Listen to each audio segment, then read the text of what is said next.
646 in our continuing coverage of the war in Ukraine. The U.S. Treasury Department says America and Ukraine have now signed an agreement on a mineral rights deal. Our Joe St. George live for us this morning in Washington to talk more about what this deal really entails. And Joe, I guess the big question is, what does this really mean for both countries? Well, we always provide the C word, don't we, Blaine, or at least try to each morning, and that's context here.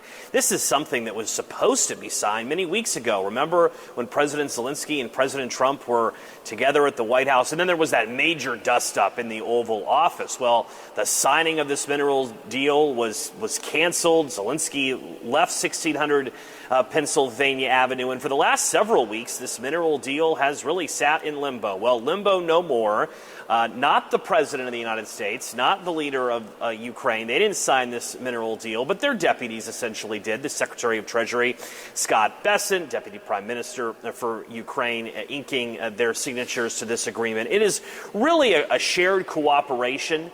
It guarantees that the U.S. is invested in Ukraine, at least financially long term, provides the U.S. access to Ukraine's rare earth minerals. What it does not do is provide certain security guarantees regarding weapons, but it does send a pretty strong message to Moscow that President Trump and the U.S. want to work with Ukraine going forward. And now there's a bit of a financial interest in the United States. President Trump has often said that this mineral deal helps recoup in some way some of the money that the American taxpayer, billions of dollars, has given Ukraine to wage this conflict against Russia.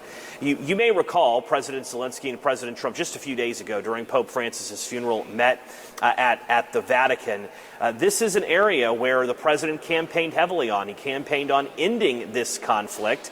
This agreement between the U.S. and Ukraine doesn't end the conflict, but it does really reestablish, I think, and send a message to the world that the U.S. and Ukraine are working together.